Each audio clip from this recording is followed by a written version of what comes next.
Welcome everybody to Stories Love Music's second Caregiver Symposium, 2025. This is our second one, De-escalation through connection and creativity.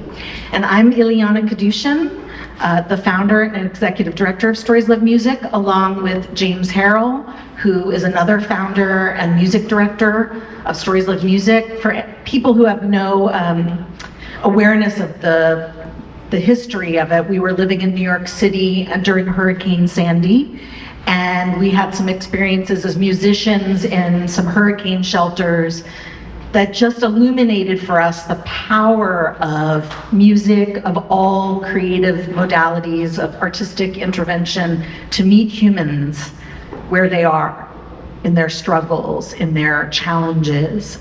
So we founded Stories Love Music here on the Eastern Shore in 2017. My hope for you today, there's going to be people that are coming in the afternoon only, some in the morning, but my hope is that most of you will be here for the day and that you'll be very generous with yourself and stay for the whole day, because we've carefully curated this entire day. All these incredible facilitators are coming in to really give you an experience for your brain, for your body, for your mental and emotional health. The writer Annie Dillard has said, "How we spend our days is how we spend our lives." Think about that for a minute. How you spend your days is how you are spending your life. And Stories Love Music wants to be a part of bringing that to people who work in healthcare, people who work in memory care.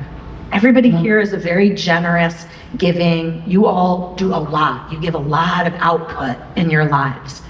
What I've seen in dementia care specifically, and while not all of you are here because you work with people in dementia care, some of you are working with people in different neurodegenerative, divergent places in their lives, but for all of us, when we feel lonely, we see the world as a threat. There's an epidemic right now of social loneliness, emotional loneliness, collective loneliness. And caregivers feel this, healthcare workers feel this. So imagine how this is for the person with dementia or neurodegenerative or divergent conditions. We're gonna look today at what escalates stress and burnout in caregiving. So we're going to move into our panel conversation on this year's theme of de-escalation through connection and creativity.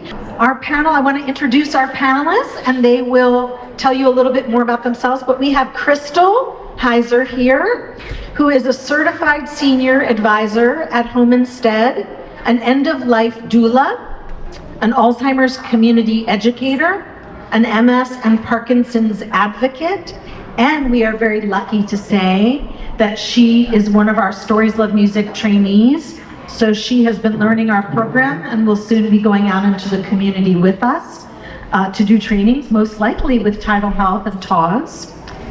We have, it's starting to look like it was in order, but it's not. Cherilynn Parks, what can I say? First of all, I have to say about Cherilynn Parks, she is one of our Stories Love Music trainers. She took our training while she was working at Lakeside at Mallard Landing. She has been a memory care director, an activities director, and her biggest accomplishment is that she has a mini horse that she takes into facilities and gives joy to people with her mini horse, which I just think is extra awesome. Let's see, I will go down here. Dr. Sharon Willey Spurrier is the founder of Oceanfront Counseling. She conducted, I wanted to have Sharon on this panel for many reasons, but Sharon conducted a study and investigation specifically on staff burnout in healthcare professionals who encounter aggressive and violent behavior on the jobs, because I wanted us to look at types of burnout, types of things that people experience on the job, just to understand and language that a little bit more and look at that effect. Janice Schreibman, who I feel so lucky to have intersected with. She is the Assistant Professor, Music Therapy Coordinator, Assistant Professor of Music at Salisbury University. She's completing her Ph.D. in Expressive Therapies at Lesley University in Cambridge, Mass. She is also part of the Stories Love Music research team, along with Dr. Echo Lever, who, because of some scheduling, Dr. Lever was not able to sit on the panel, but she will be here with her students to talk about the neuroscience of everything today. Janice is starting the music therapy degree and department at Salisbury University, which I'm like, yes. And last but not least, one of my partners in crime at Stories of Music. Let me get back to your thing here. So, Rose O'Neill, who is the Director of Community Relations at Bay Harbor.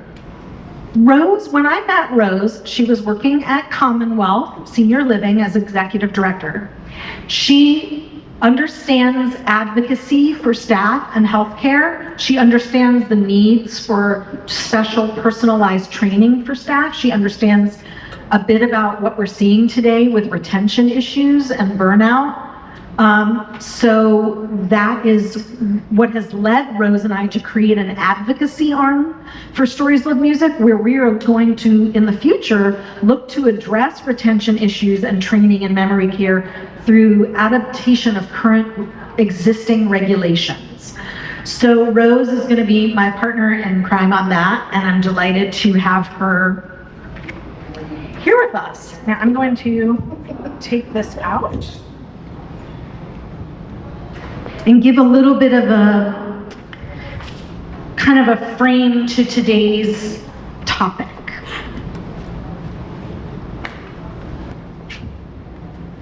We are seeing acute levels of stress in healthcare and memory care. How do things escalate in us? So number one, generally an alarm system goes off. And we may notice this. Oh my gosh, I'm so stressed. Or unnoticed, I'm not stressed. I just don't feel very good. That adaptation in our bodies begin, right? So whether we want it to or not, the cortisol and the stress hormones start to secrete in our bodies in response to this stress. We start to let go, those alarm bells start to go off, and we start to go, ooh, yeah, like I need to potentially deal with this, but most people don't. So then the third and final stage of this escalation is that we try to regain ourselves, and we will either go to false refuges, right? We can all do it. I might say, I'm so stressed, so I'm going to eat a pound of cookies and binge watch my favorite show. Okay, now there's nothing wrong with that. But as one of my favorite teachers, Tara Brach, talks about in her book, True Refuge, we need to really find ways to return to a real recovery, to a real homeostasis through true refuge. So how can we de-escalate? How can we do this, and why do we need to do this? So the first thing is looking at unexpressed emotions in caregivers that cause us to become disassociated with ourselves. We're not even integrated with our own thoughts. Again, the alarm bells go off and we don't even know that we're stressed because we're disassociated. We're not integrated with our bodies.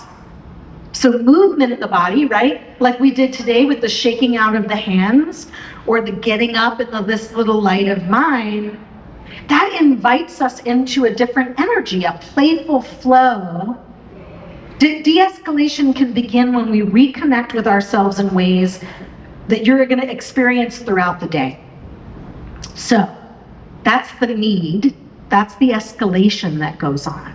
So I just want to go down the panel and start by telling us your connection to caregivers. And just for everybody's understanding, when I say caregiver, I am including family caregivers, I'm including professional caregivers, healthcare workers, nurses, aides, everybody that encounters people in healthcare. So I'm just going to use the broad term caregiving. So tell us your connection to caregiving from your unique perspective. Thank you, James. There you go. Good morning. First off, thank you for having us all here. What a pleasure. I actually started out as a family caregiver. I moved both of my grandparents into my home to care for them in their last days, which kind of set off the spark for becoming an end-of-life doula. And when they passed, I had to take time off. I had to step out of being a care professional or a caregiver in my home with my family. I'm part of the sandwich generation. I had my child and I had my family. So it was a really hard balance. Currently, I got back into being a care professional, started moving up through the company. So my interaction right now, historically, is I do quality assurance visits, which means that I am talking with our care professionals in the field. You know, do they have needs? Do they need to be connected? Part of my job is not just to deal with our clients, but it's also to be a resource broker. So being able to connect a care professional or even a family member that's in the home where we have our clients that needs extra resources and just needs a little extra support. And sometimes it is literally not using anything that I have learned educationally, through gerontology, through any of those things. It is literally just going, hey, you know what? I get it. Say what you have to say. Yell it, scream it. And music has definitively changed, this program specifically has definitively changed how I address the needs of our care professionals at home instead. Excellent. Hello, everyone. So for me, originally, when I was a young child, my mom always had somebody in the house that we were taking care of, and my great-grandmother was living with us, and I feel like that's where it all started for me. Taking care of great-grandma in the house, doing things for her, manicures, playing her favorite music. And then all of a sudden, I'm in college, I get a therapeutic recreation degree, and I start working in the nursing home setting. And I'm around caregivers and care professionals all the time, whether it be GNAs, LPNs, med techs, nurses, even I see housekeeping in the nursing home, doing something special for someone in their room, interacting with those with dementia. And I absolutely love seeing that and love being around all those professionals. And during my career, I found that it's so important for me as an activities director to be with the residents as well as the staff and help them to play music or remind them of certain things that the residents like and provide that for them. Thank you.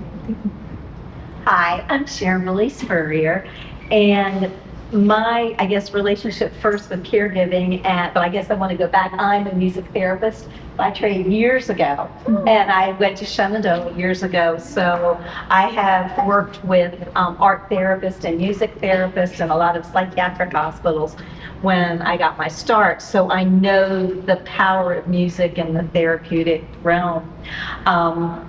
I now have Oceanfront Counseling. We serve about 450 children and adults throughout the Eastern Shore of Maryland, Annapolis, and in Lower Sussex County. And so I see caregiving from multiple sides. I see in the group homes, the staff that are often put with clients who have very challenging behaviors and perhaps have very little training. I worked with families of children who have autism and the challenges of the day-to-day stress of working with their children and just the ongoing struggles that caregivers have. And so that led me to do my doctoral dissertation in stress and burnout. And, you know, in the field that I'm in the field of autism, there is an 85% turnover rate in every year nationwide for people who work with kids with autism. And so if we don't begin to find some creative strategies to help people be successful, then unfortunately you get into this very frustrating cycle of people coming in and not having the training and not having the supports. So I'm very interested in being part of the solutions that we need to have to be successful caregivers. I'm Jan Schreibman, and I'm fairly new to the Eastern Shore. I grew up and lived in Indianapolis area for most of my life and attained my equivalency and master's degree in music therapy at Western Michigan University in Kalamazoo. So I spent most of my career as a clinician and have worked in hospital settings and with adult day centers, and then went into higher ed a few years back. But in that role of being a music therapist in a hospital setting, I worked with all ages from birth to death of families and individuals. And many times it came down to providing ways that people could deal with anxiety of an unplanned hospitalization, helping moms bond with babies who were preterm. And it came down to voice and singing and playlist, and whether or not you believe you have the most beautiful voice in the world or not, your family loves your voice and connects with it. So getting people to understand that a connection through singing was really important, particularly in bonding with infants. And I believe it carries on throughout your entire life. Even as people lose their memories, they don't lose the senses that they have a connection with, and your voice is one of those. Curating playlists that are meaningful is also really important. So when I started my music therapy journey, it was albums and and tapes and CDs, and now playlists can be curated so easily electronically. But I urge you to not allow Google or YouTube or whatever device you have curate playlists based on your preferences.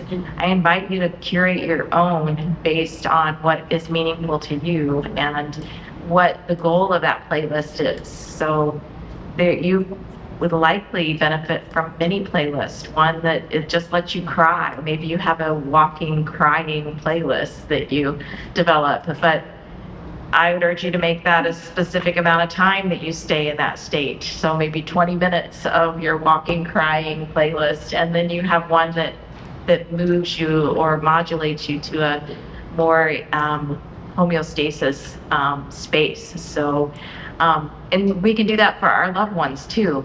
If they're not able to make their own playlist, we can help them with their memories through creating playlists that help them modulate from a place of maybe where they're feeling anxious and they can't name that, but you can help them move from that anxious state to something more calm through choices in music.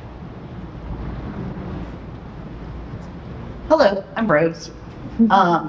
I would say my initial connection to caregiving was my grandparents.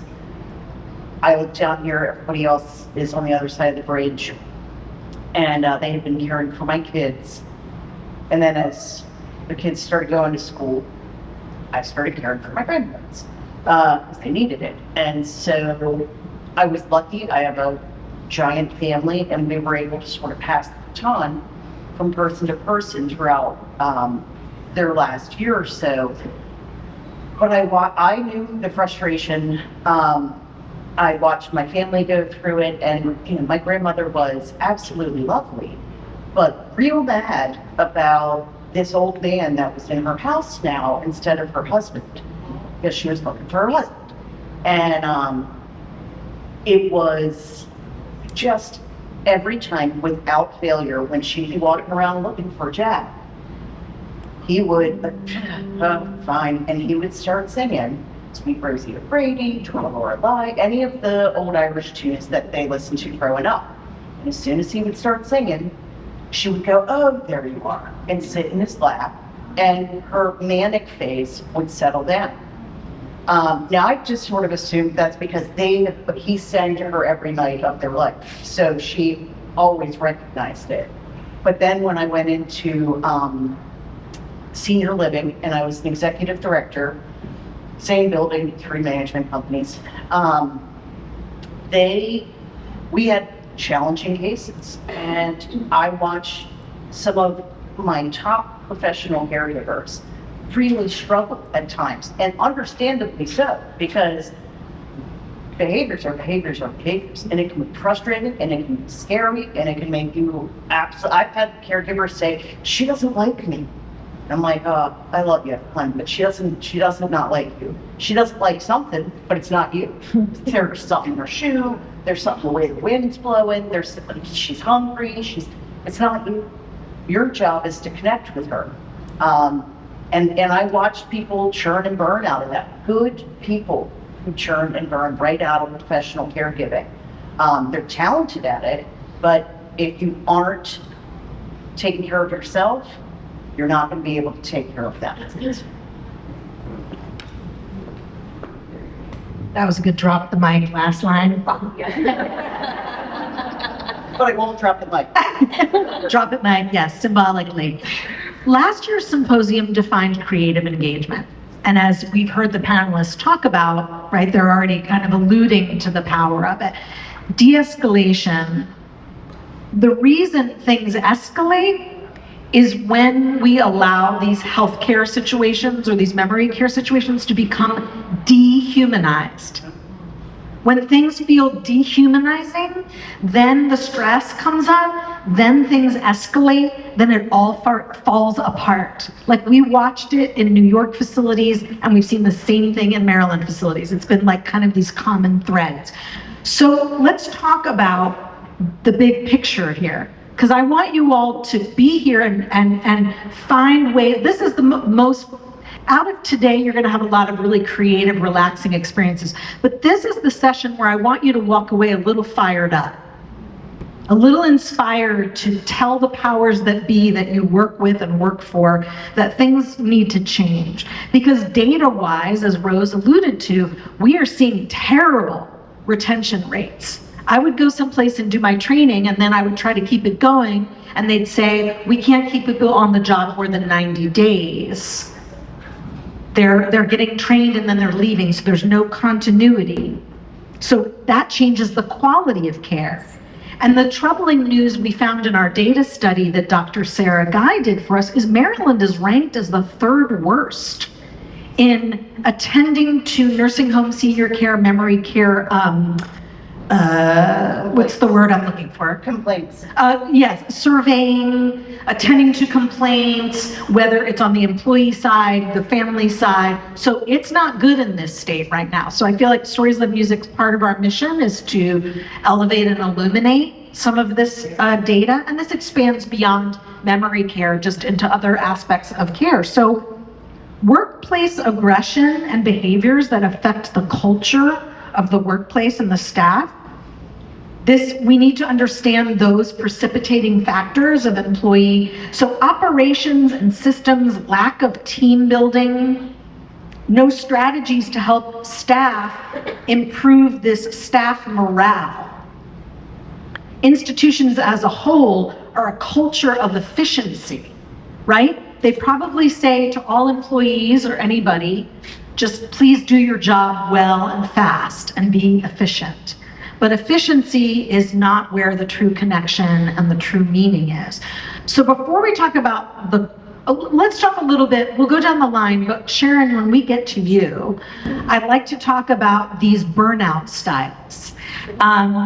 What was really fascinating in Sharon's study was looking at more about what happens when people burn out, right? So just to overview, depersonalization, right? So we can be detached and kind of have a cynical approach to our job. And this goes for family caregivers as well. They can get kind of detached and cynical about their caregiving, emotional exhaustion, lack of personal accomplishment. Like I no longer see myself really as having any sense of personal accomplishment. I'm just getting stuff done. I'm just crossing stuff off my list.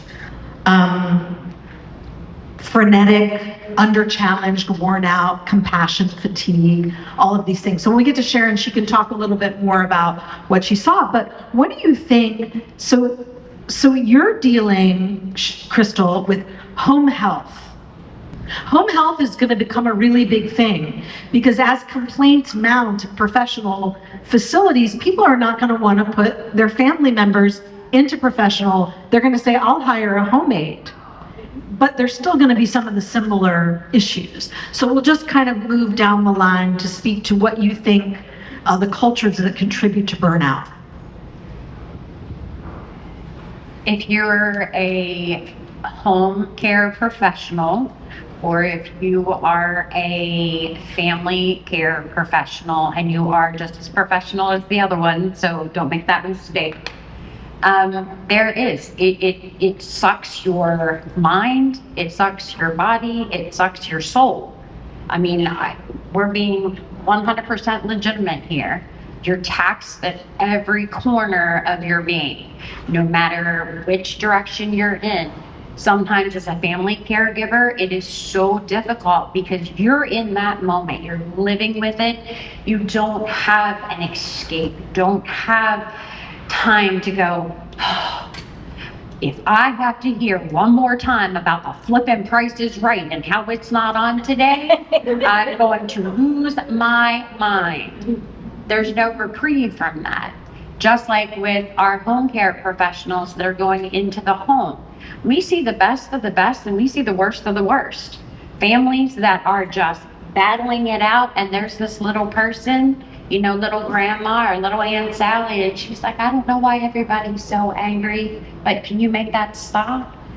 And then there's the demand. So, you know, not only you can't be in this profession and you can't be a family caregiver without having a lot of compassion and a big heart, because it's something you are called to do. Sometimes it's the only choice you have to do, but regardless of how you go about it, the burnout and the feelings of frustration. And there's a lot of people, and I know a couple that are sitting right in this room that from, you know, both sides of the fence, they have no outlet. So what happens? They're pouring from an empty cup day after day after day after day after day. And eventually your mental health starts to take effect. And then your physical person starts to take effect. You wind up being more sick. You wind up having, like, the simplest cold turns into darn near pneumonia.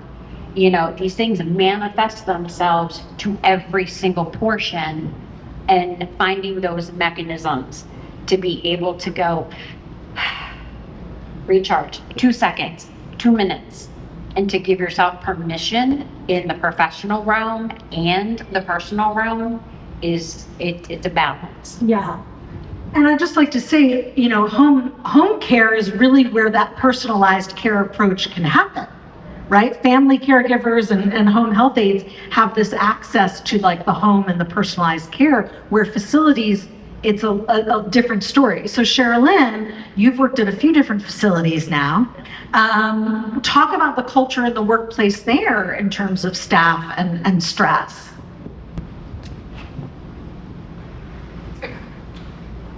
So right now, working in the nursing home setting, from what I have seen, is lack of training, lack of orientation. It's kind of like, well, we got to hire all these people, so we'll throw them in there and they'll figure it out. So me as an activities director, and I've been in the field for a long time now, I try to help out the staff, show them the ropes, show them about music and some types of interventions that they can use to help make the caregiving process easier for them. And when it comes to just tools and resources, the nursing home, unfortunately, I feel like has become, we say we would like a home setting, but the way corporations have come in and they do their renovations, they just want everything to look pretty, but not necessarily be functional. Where if you want it to look like the home, and it would help a lot if somebody with Alzheimer's or dementia, when they are seeking something out, whether it be they're looking for their child, and we had what we call a life skills center when I was in memory care at the assisted living, was very beneficial, where we can bring that person into the nursery and start taking care of the baby, or maybe they were looking to do the laundry. I've found that in the nursing home setting, unfortunately, we don't have all those resources right now. And I feel like that leads to caregiver burnout, because we don't have the tools to help the resident. Mm-hmm. Great. And you can pass that to Sharon, and Sharon, just talk about those burnout styles and the precipitating factors and what you learned from your study. Sure. I did my study with a group of caregivers who were working with adults with developmental disabilities, one of the large providers that's in this area. And I looked at the staff who were working with very aggressive and violent clients, and then I compared them with the staff that worked with 2 or 3 clients who were non-aggressive. And it's interesting, because when you start to talk about burnout, people may say, I'm burned out, but they don't really know what it means. So I used this wonderful tool, and I actually happened to bring several of them today that I'll leave over here that you could share. You could look at for yourself or someone else. It's a very simple, non-scientific tool, but it's called the Maslow's Burnout Inventory. And it hits on the 3 areas that we talked about. And the first one is emotional exhaustion. And so some thoughts to be thinking about when you think about caregiver burnout is, some of the questions would be, I feel emotionally drained in my work. I'm frustrated at my work. I feel I work too hard at my job. I feel like I'm at the end of my rope. And so this is one of the huge red flags in burnout, is where, it's like you said, that every day you're back doing the same thing over and over again, and you can't pour from an empty cup. The next real area that then really moves into burnout is depersonalization. So if I am so burned out, if I know I have 5 clients to take care of and I can't do it well, then people start to lose their who they are as people and almost become as objects. And for example, some of the questions that are related to depersonalization is, I feel I look after certain patients impersonally, as if they're objects. Okay, I've got 5 people to change in the next hour, and it's just going down the line. I have the impression that my clients make me responsible for their problems. I don't really care what happens to some of my clients.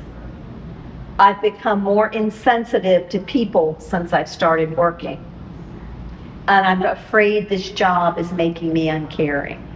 So what happens when you begin to depersonalize people, that's when rates of abuse and neglect can start to become really skyrocketed, because you begin to, feel like, okay, you're just a person that needs to be changed. All right, I need you to just sit here because I've got 6 more people to change. And it makes abuse and neglect so much easier. And so when you look at emotional exhaustion and depersonalization, the final key is personal accomplishment. And I feel like I'm really doing anything in my job. And some of those questions are, I feel full of energy. I look after my clients effectively.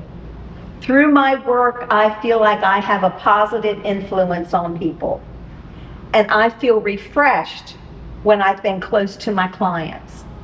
And so, again, I'll leave some of these studies over here, and it's called the Maslach, MASLACH Burnout Inventory. It's free, it's online. But what I learned is that the staff who worked with the most aggressive clients, if they just had one person on their caseload, they had very little burnout, which I wasn't expecting to see. But they felt like for that one person, they were making a difference in their lives. And for the staff who had 3 or 4 clients that they were working with, those were the ones that had the highest rate of burnout because they felt like they were doing a little bit for everybody and not really helping anyone.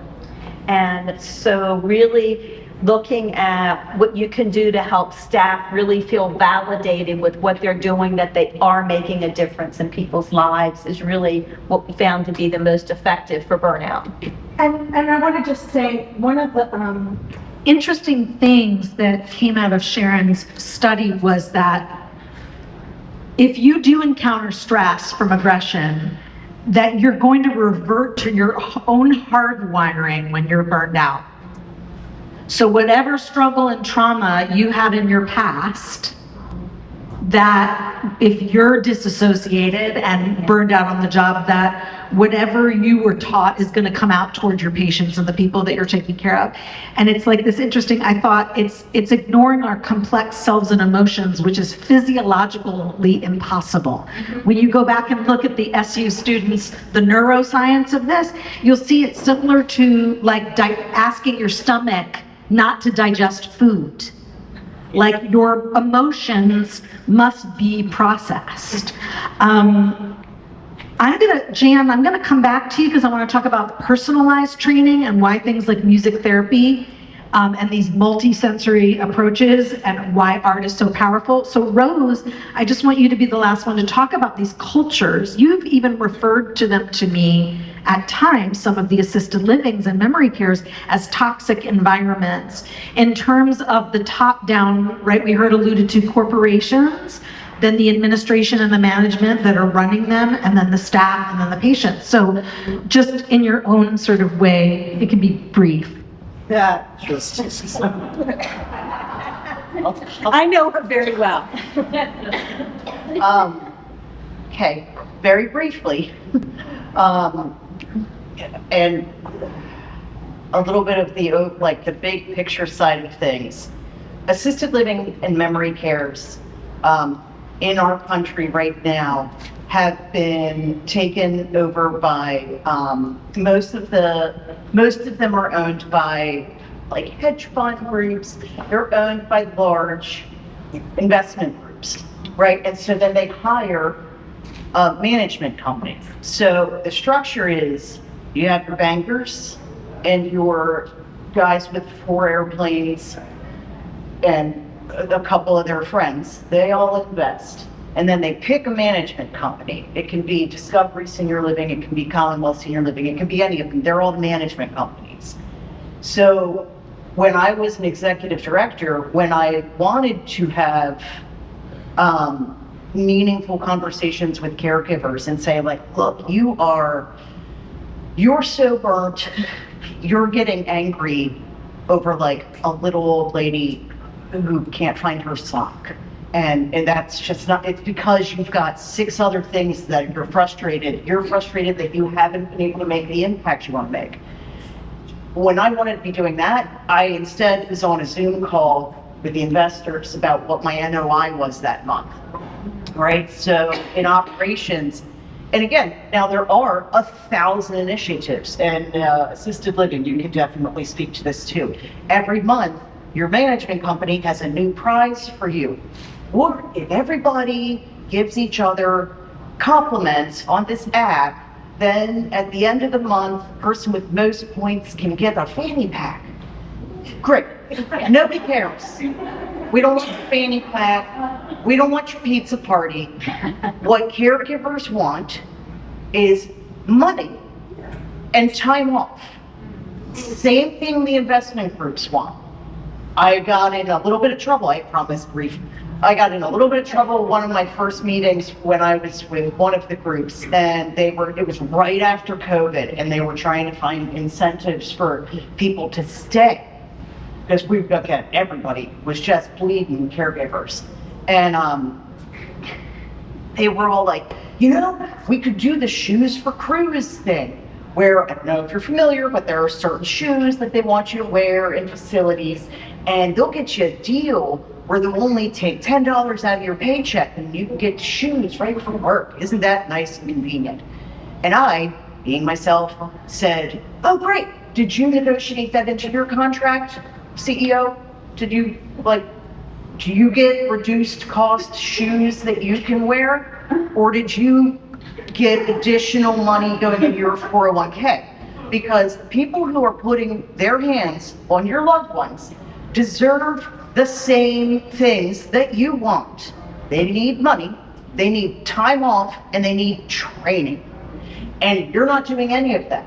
You're focused on an NOI and superficial ways to take care of people who are so deeply giving that they have taken on this as a career. Corporate is dismissive of that. They do not value it. They're just glad that you're there, and they really hope you have somebody else that you can refer, and they'll give you $100 for it, and that'll be great, but you'll both be gone within the year because you'll both lose your minds because you're not trained well, you're not connected with the residents because you don't have time, don't have enough staff. And that is what leads to this toxic environment, because the leaders that are in the building, those people who really do want to work with the caregivers, we don't have a chance. Because I am literally debating about whether or not I can put through this plumbing invoice this month, or if I have to hold it till next month. That's the stuff that operations is doing. They're not allowed the time to think about their employees. Yeah, I've given some snaps. That's called real talk. So we understand we're getting a little bit, right, and this is a huge topic, we understand this, but it's a little bit of the understanding of the culture, of this workplace culture, and you can even apply this to a family caregiving environment, right, where things are just not right, but it continues forward. And as Rose once said to me, which then became kind of my drop the mic moment at my talks, you're asking for personalized care, but you're depersonalizing the training. Now, when I ask people at facilities, can you please take our creative engagement program into your facility? And I'm told, I'm sorry, we don't have time. We're giving our staff hotel training. Yes. Something called the Ritz-Carlton training. This is not a hotel, this is healthcare. But and we're not valuing training that is to give them stress management and emotional regulation and wellness on their job. We're just asking them to do better, right, at their job. So, personalized care, multisensory approaches like our program, changing caregivers' views to daily routines. So arts, by their very nature, they help us process these emotions and de-stress and de-escalate. Art and science together are potent. Music interventions. Here's a great piece of data from you. And a lot of my frame of today's conversation is coming from a book called This Is Your Brain on Art, which is a wonderful book I highly recommend you get. But you know what they said? Over 90% of the studies that have been done so far on the effect of creative interventions, compared with what they call TAU, treatment as usual, versus a music intervention, let's say, found music to be over 90% of the studies showed that music and creative interventions were more successful at the challenges that they were treating than the treatment as usual. And why? Because it has autobiographical, personal, potent things. So we'll go to Jan, who is in music therapy, and to talk about why is the autobiographical, personal side of music therapy so important. I think that we all connect through music, but we all have different memories with music. So when we were doing the morning wake up this morning, and Ilyana suggested some may feel joy, some may feel sadness. When we look at that with the caregiver and with the individual we're caring for, it's really important to pay attention to those emotional responses that we have. Sometimes you may want to have a cathartic experience that induces some crying or some raging or the emotions, to get them outside the body and to feel them and to name them. That gives you power when you can name an emotion.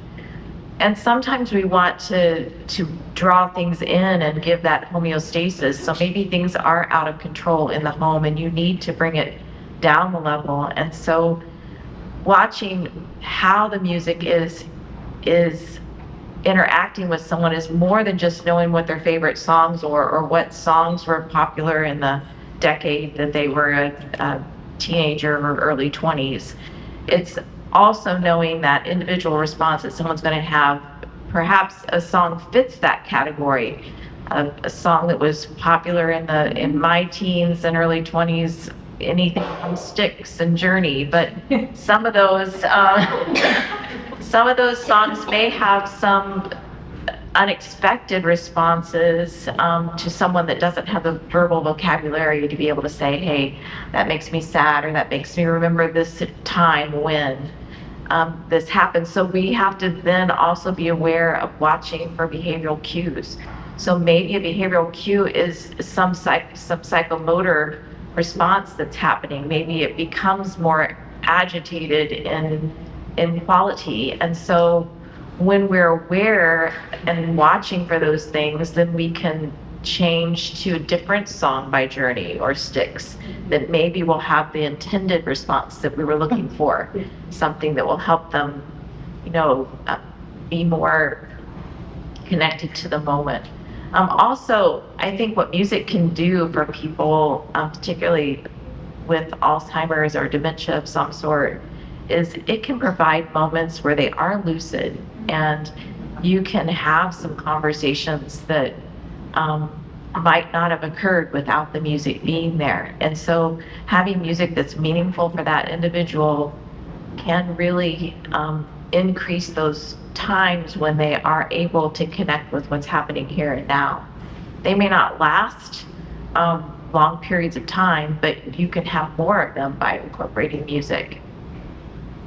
Beautiful.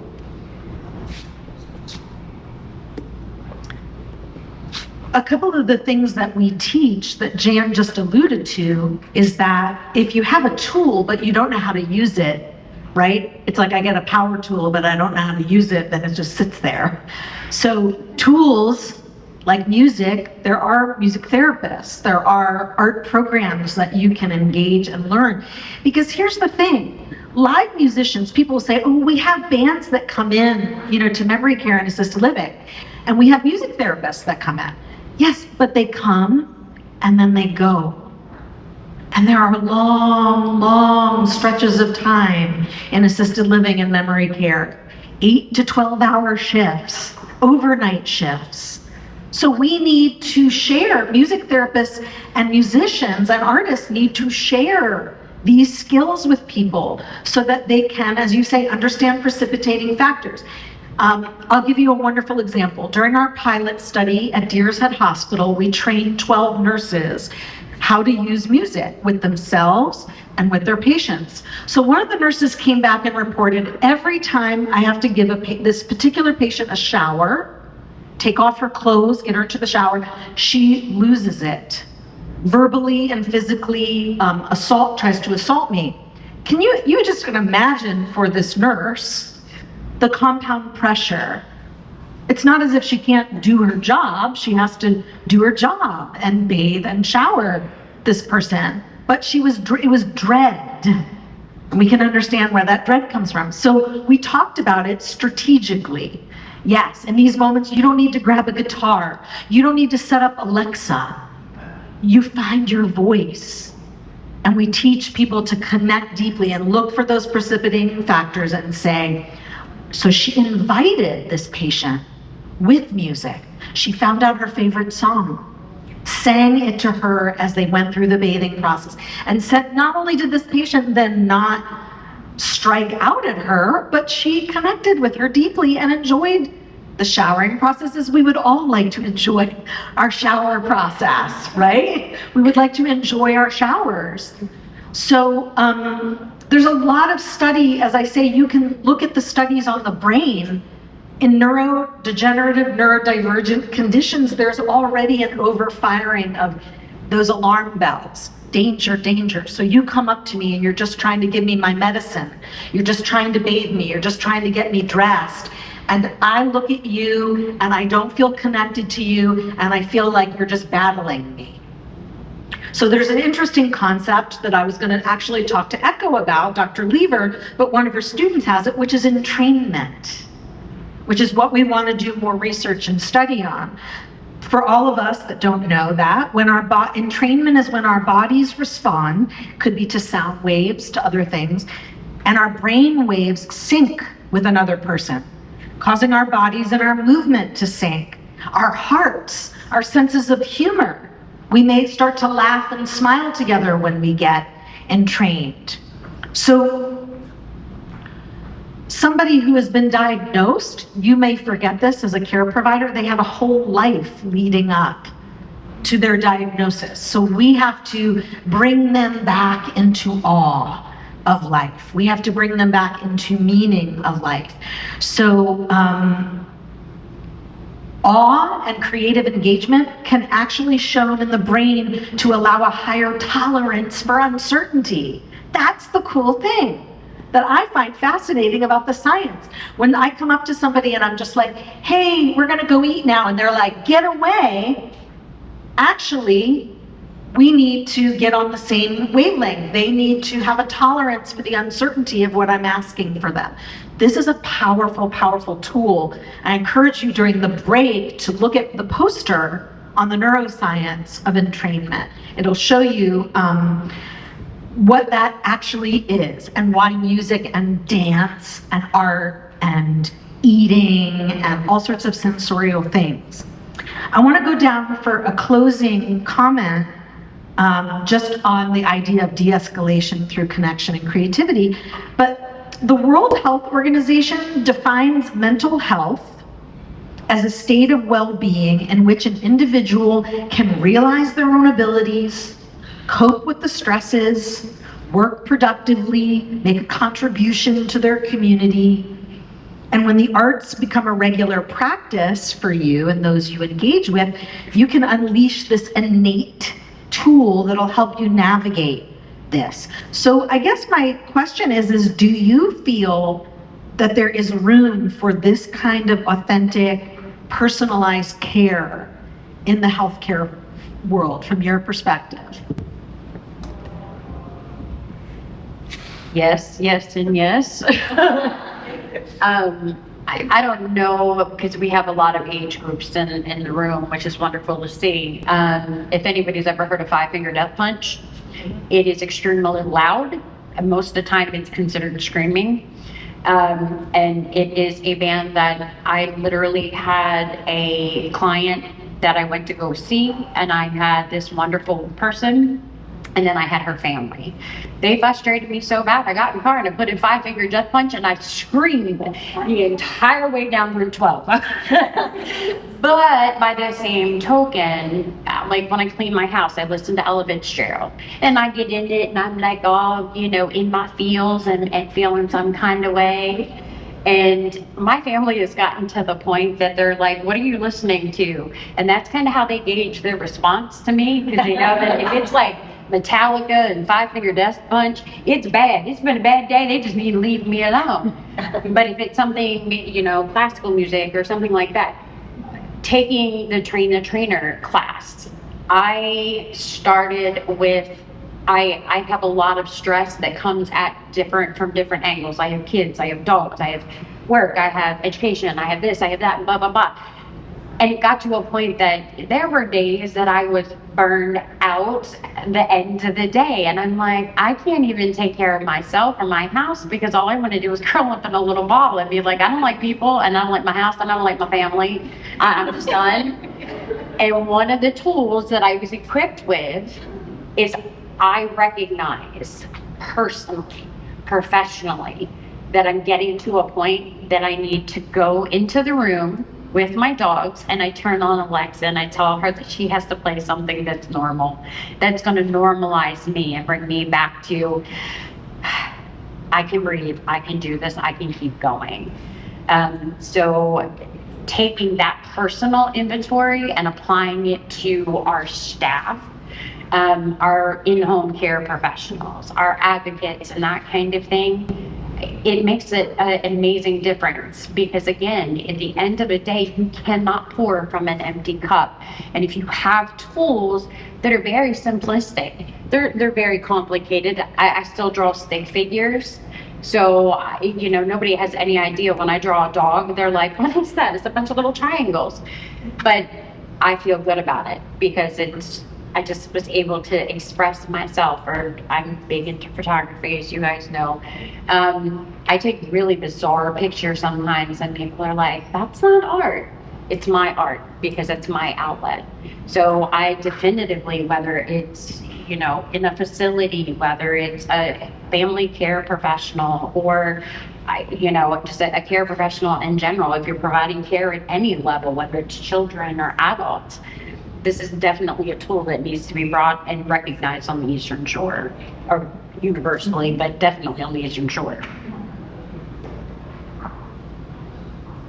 For me, Cherilynn, I just want to add, if it feels like it can't happen in facility, like, you know, personalized care, you've been a trainer, why isn't it happening in facilities, and what do you think can help it happen in facilities? I wanted to talk a little bit about training and orientation and stuff like that. When I started in the career of senior living 20 years ago, and I was an activities aide, our in-services and trainings were hands-on. We actually had people feed us so that way we can feel what it was like to be a resident. Shown us how to actually perform the Heimlich maneuver on somebody while they were still in their wheelchair.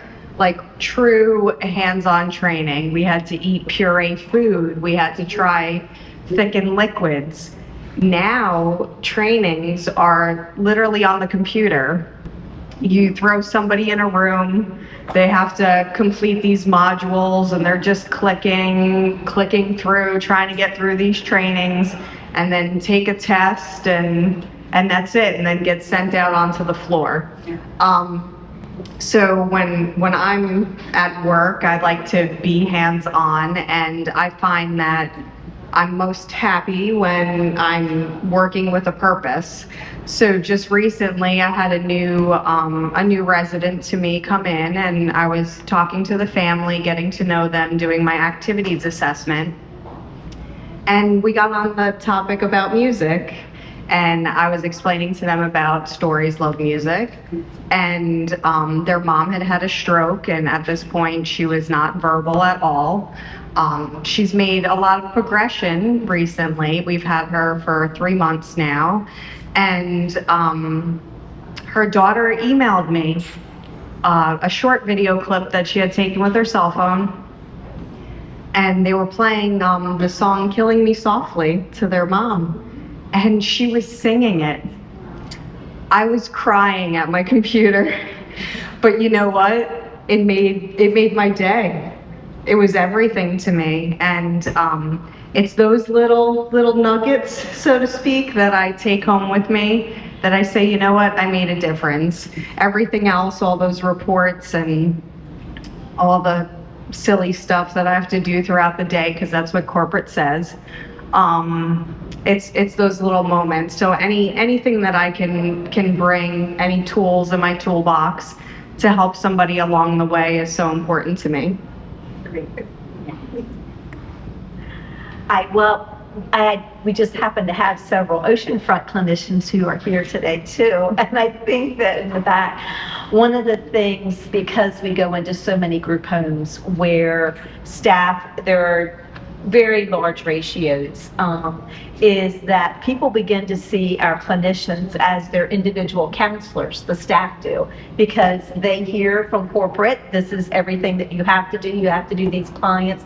A lot of times there's cancellations, people are thrown into situations where they're not fully trained. And so really personalization and us being able to kind of be the caregiver's counselor, I think is extremely important. The other thing we really try to teach people is if you feel yourself starting to escalate as a caregiver, step out. Even if you have to, I've told some folks, even if you have to pretend you have an emergency phone call to go take that for 5 minutes, it is much better than to act on something when your emotions are getting to the point that you can't.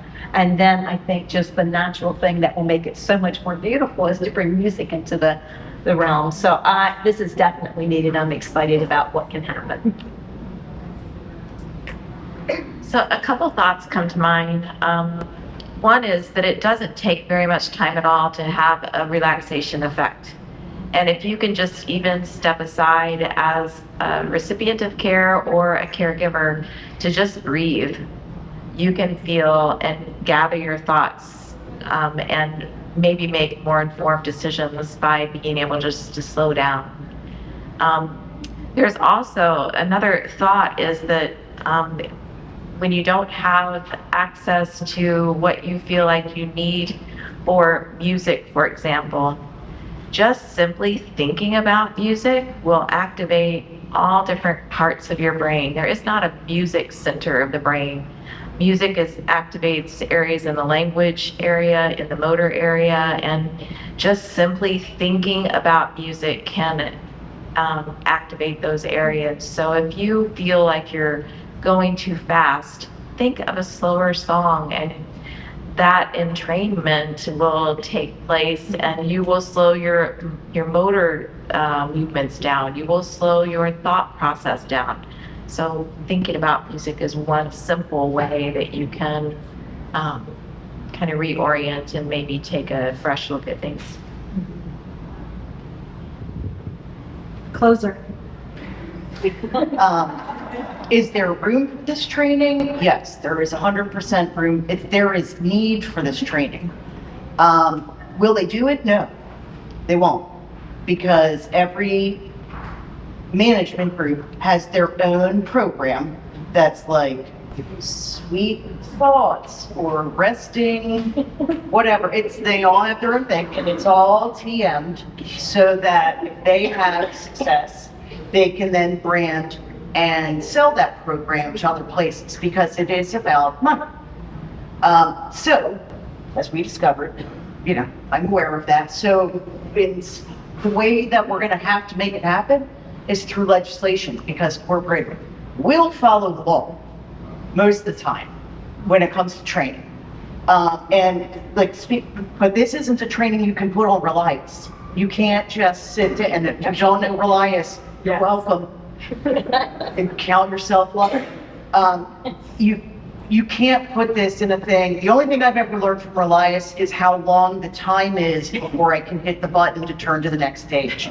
Never learned anything else. I know infection control because I learned it, not because every 6 months I watch a video about it. So until training is effective, no training will help. It doesn't matter if you take CPR on a computer screen.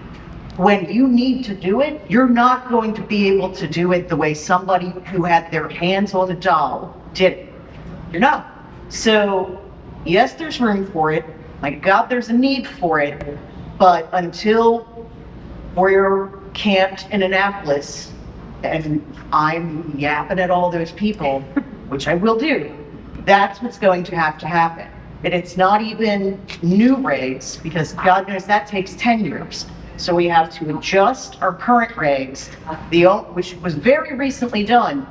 And the big change they did, and it came into effect, takes effect in October, they added an hour. So instead of 5 hours of training for memory care, dementia training, you now need 6. Don't you feel better? Because you got 6 instead of 5. It's not that they don't tell you what needs to be in that extra hour. So it is generally an activities director or nurse leading a training, doing their absolute best, but literally following a corporate booklet, which is incredibly depersonalized. You're following a pamphlet, but in the regs, it says each client, resident, patient, whatever, needs a personalized care plan. There you go. You can't have a personalized care plan if your training came out of a book that doesn't have anything to do with real life people breathing in your face. So yes, we need it, but we got to get through Annapolis first. Does everyone understand now why Rose is coming too? We'll be going to Washington with me. Yeah. My partner in crime there. I want to move into a break to allow people to stretch, but I want to say these amazing panelists are going to be here. So if you have specific questions for any of them, please come up and talk to them. They'll hang out here, but have snacks, have drinks, visit vendors. We have a massage room with a massage therapist, so please go and take advantage of it. Do the art stations, and we are going to reconvene for our somatic voice session with Jamie Lenhart. We will convene in basically about 15 minutes. So please enjoy, and please come up and talk to panelists and ask some questions. Thank you.